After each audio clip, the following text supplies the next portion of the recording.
जय श्री राम दोस्तों। एक बड़ा महत्वपूर्ण प्रश्न है। आज एक तो दिन भी महत्वपूर्ण है और प्रश्न ये है कि प्रभु श्री राम की सुग्रीव से दोस्ती क्यों हुई, बाली से दोस्ती क्यों नहीं हुई, जबकि बाली ज्यादा ताकतवर थे। अगर काम ही था तो उनसे दोस्ती की जाती। हमारे बड़े भाई हैं आशुतोष राणा, उन्होंने भी सोशल मीडिया पर यह प्रश्न पूछा है, तो वो जवाब भी और साथ ही साथ नीतिगत बातचीत भी एक बार फिर वाल्मीकि रामायण से मैं आपको ये सारी बातें बताता हूँ। रामचरितमानस से तो हम समझते ही रामायण को, लोकप्रिय भी है, लेकिन उसमें शुरुआत में ही बाबा तुलसीदास ने लिखा है स्वांत सुखाए है और भक्ति रस से ओतप्रोत है, भक्ति की दृष्टि से। और भक्ति में प्रश्न नहीं है। फिर अब प्रश्न करना है और ऐतिहासिक पृष्ठभूमि पर जाना है तो आपको वाल्मीकि रामायण को पढ़ना पड़ेगा। यही सोर्स बाबा का भी रहा है, उन्होंने भी इसी से लिखा है। तो सबसे पहले सुग्रीव और रामचंद्र जी की दोस्ती समझ लीजिए। ये सब आपने देखा, कबंध राक्षस को मारा जाता है। कबंध वो पहले तो आप इस पर जाइए कि रूट पहली बार सुग्रीव का नाम श्री रामचंद्र के सामने कहाँ आ रहा है, वाल्मीकि रामायण में। और बहुत सारे वर्जन और किस्से कहानियां मिलते हैं, उस पर नहीं जाना। तो वाल्मीकि रामायण में सबसे पहले कबंध एक राक्षस है जिसकी बड़ी बड़ी भुजाएं होती हैं, इंद्र का शाप होता है, ये सब कथा है उसकी अलग से। तो कबंध जो है वो सुग्रीव के बारे में बताता है। तो अब सबसे पहले तो कबंध ने बाली के बारे में क्यों नहीं बताया, किसी और के बारे में क्यों बताया, क्यों नहीं बताया, सिर्फ सुग्रीव के बारे में क्यों बताया? तो जब सब कुछ देवीय परियोजना से हो रहा है तो सुग्रीव से मित्रता भी देवीय परियोजना से होगी। अब वाल्मीकि रामायण है तो इसमें नीति शास्त्र भी है, हमारे आपके लिए बात भी है। सिर्फ ये नहीं कि कहीं कुछ तय हो गया है। तो अब मैं आपको नीति से या आज की भाषा में लॉजिक से बताता हूं।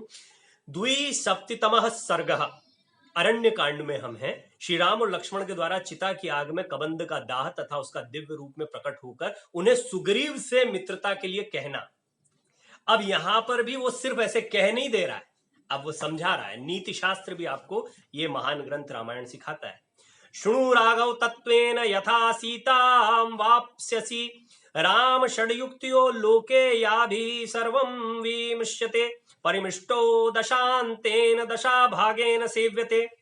रघुनंदन, बहुत ध्यान से सुनिएगा, ये नीति शास्त्र का वाक्य है। रघुनंदन, आप जिस प्रकार सीता को पा सकेंगे वो ठीक ठीक बता रहा हूं, सुनिए।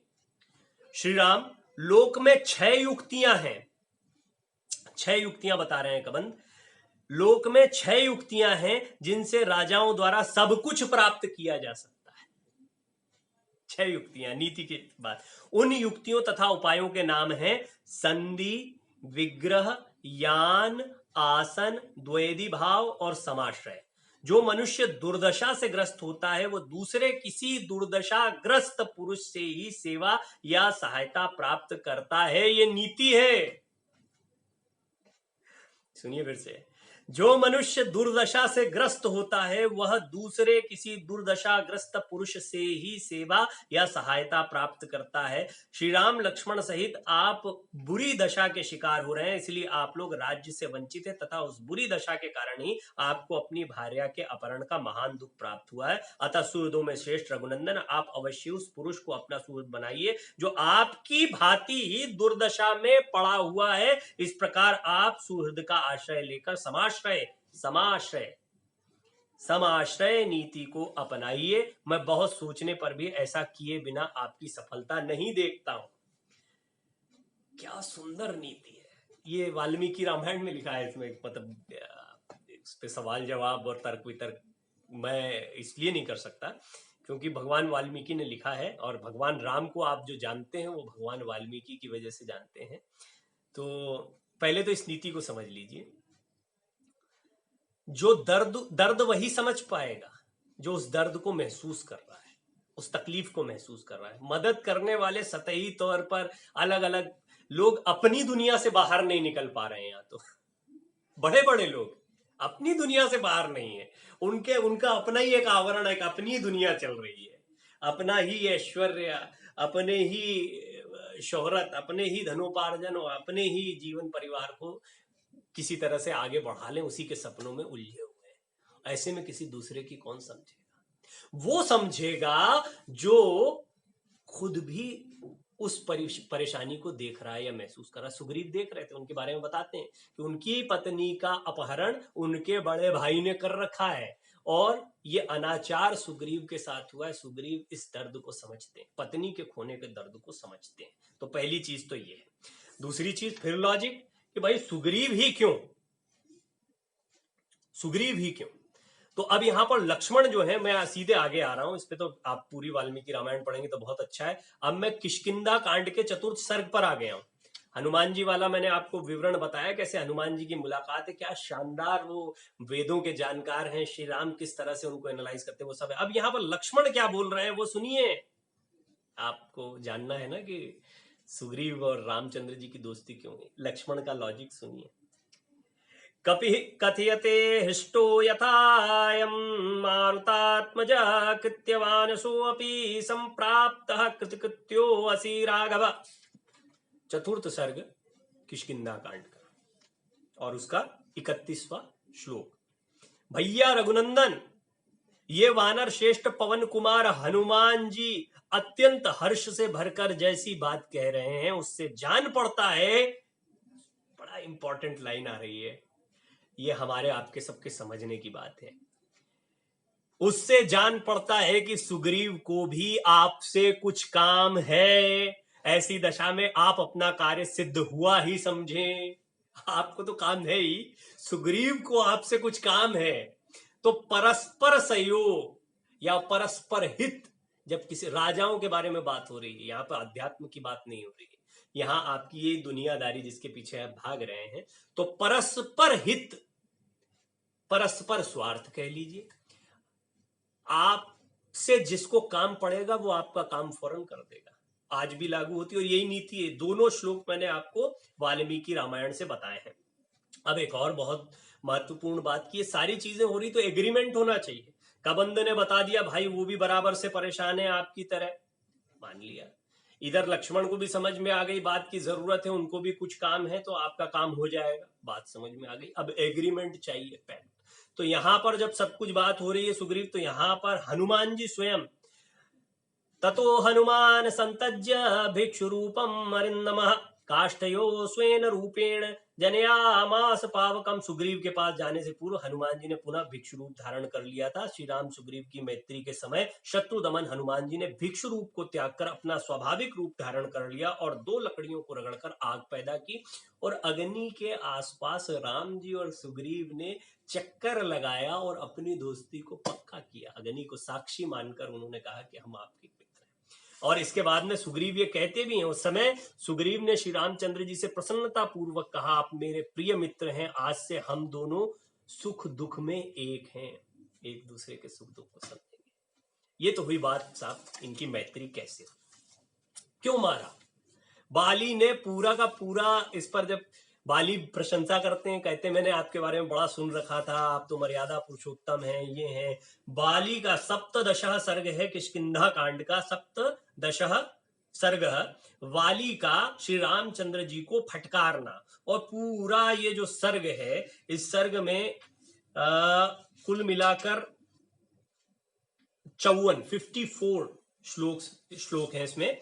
और इन 54 श्लोकों में बाली लगातार श्री रामचंद्र जी को फटकार रहा। मैं उस पर नहीं जानता, वो नीति अनीति की बात कर रहा है, आप ऐसे हैं, और उसमें बहुत कुछ सिखाता है वो, क्योंकि राजा है भाई, और समझदार भी था, शक्तिशाली भी था, बहुत लोग मानते हैं।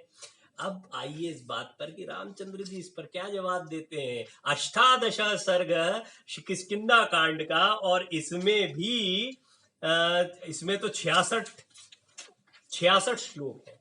तो श्री रामचंद्र जी 66 श्लोकों में जवाब देते हैं कि बाली, एक तो तुम बोलने के लायक नहीं हो, तुम्हें बोलना तो नहीं चाहिए, तुम मुझे नीति अनीति सिखा रहे हो।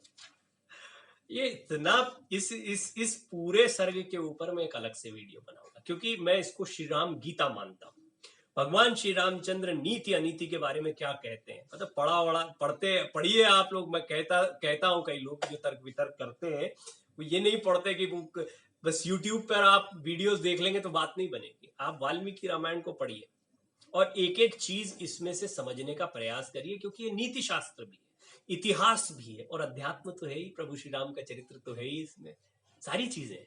लेकिन इसके नीति वाले जो लॉजिकल पार्ट है उनको भी समझिए। अष्टादश सर्ग श्री राम का वाली को बाकी बात का उत्तर देते हुए उसे दिए गए दंड का औचित्य बताना, सब जानते हैं। सबसे पहली चीज तो श्री रामचंद्र ने ये कहा कि भाई जो अनीति तुमने की है, सबसे बड़ा अपराध उन्होंने जो माना है श्री रामचंद्र ने, उन्होंने कहा है कि आपने अपनी छोटे भाई की पत्नी जो पुत्री के समान होती है उसके साथ में आपने उसको जबरदस्ती अपने पास रखा या उसके साथ जबरदस्ती आपने की, जो कि इससे बड़ा घोर अपराध नहीं है। और सबसे सुंदर बात जो इस सर्ग में आपको मिलेगी, जब कभी मैं इस पे डिटेल में बात करूंगा, वो ये है कि तस्य धर्मकृता देशा वयमन्ये च पार्थिवाः चरामो वसुधाम कृस्त्वाम धर्म संतान मिच्छुआ। भरत की ओर से एक तरफ छोटा भाई सुग्रीव है, वाली का राजा है सुग्रीव, एक तरफ श्री रामचंद्र भरत के बड़े भाई हैं, और इस पूरे सर्ग में वो ये कह रहे हैं कि महाराज भरत की आज्ञा से हम निकले हैं। वो उस डेजिग्नेशन को जिस पर भरत बैठे हैं उसको पूरी पूरी प्राथमिकता देते हैं, पूरा सम्मान देते हैं। उनके राजा भरत हैं। पूरे वनवास के दौरान श्री रामचंद्र के राजा भरत थे, और उन्होंने कहा ये जो आप जिस धरती पर रह रहे हैं ये भी इक्ष्वाकु वंश की धरती है, यहाँ भी हमारा कानून चलता है। और राजा भरत ने इस अनीति के खिलाफ इस दंड का प्रावधान रखा है, और हमें और अन्य राजाओं को यह आज्ञा दी है कि आपको भरत की ओर से हमें तथा दूसरे राजाओं को यह आदेश प्राप्त है कि जगत में धर्म के पालन और प्रसार के लिए यत्न किया जाए। इसलिए हम लोग धर्म का प्रचार करने की इच्छा से सारी पृथ्वी पर विचरते हैं। राजाओं में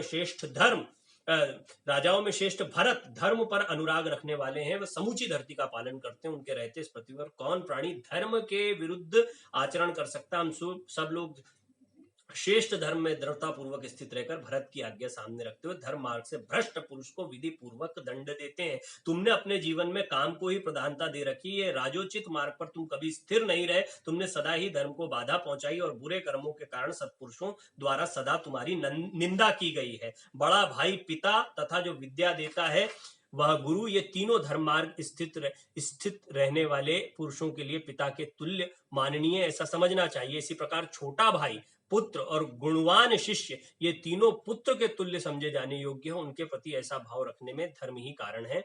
और इसी तरह से उन्होंने ये भी बताया है कि तीन जो श्री रामचंद्र हैं वो कहते हैं कि तीन जो महिलाएं होती हैं जीवन में, उनमें एक है आपकी बहन, पुत्री और छोटे भाई की पत्नी। ये तीनों आपकी पुत्री समान ही हैं, या इनके प्रति आपको प्रणाम करने का या इनके प्रति आपको आदर का भाव रखना चाहिए, सम्मान का भाव रखना चाहिए, कुदृष्टि नहीं होनी चाहिए। बहन, छोटे भाई की पत्नी और बेटी, इन तीन स्त्रियों के बारे में विशेष रूप से श्री रामचंद्र जी कहते हैं। तो ये नीति रही है हमारे देश की, हमारे राष्ट्र की, हमारी परंपरा रही है। और अनीति पर चलने वाले, अधर्म पर चलने वाले लोगों को सजा देना भी नीति है, ऐसा श्री रामचंद्र जी बताते हैं। इसलिए वाली को उन्होंने सजा दी और न्यायोचित दी।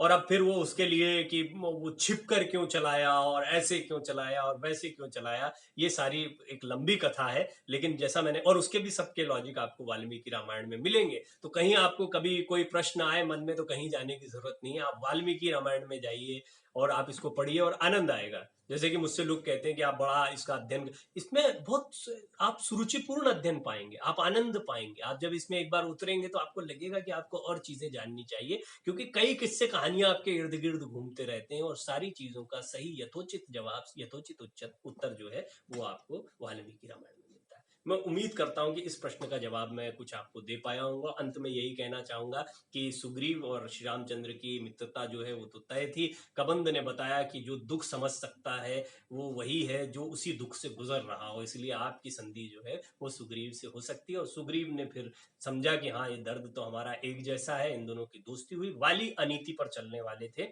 और वाली निश्चित तौर पर घमंड थे, उन्हें कोई काम भी नहीं था श्री रामचंद्र से, जबकि सुग्रीव को काम भी था श्री रामचंद्र। ये सारी वाल्मीकि रामायण में लिखी हुई बात है। मैं उम्मीद करता हूँ कि कुछ इसका जवाब आपको मिल पाया होगा। बहुत बहुत धन्यवाद इतना स्नेह देने के लिए, स्नेहपूर्वक सुनने के लिए। जय श्री राम।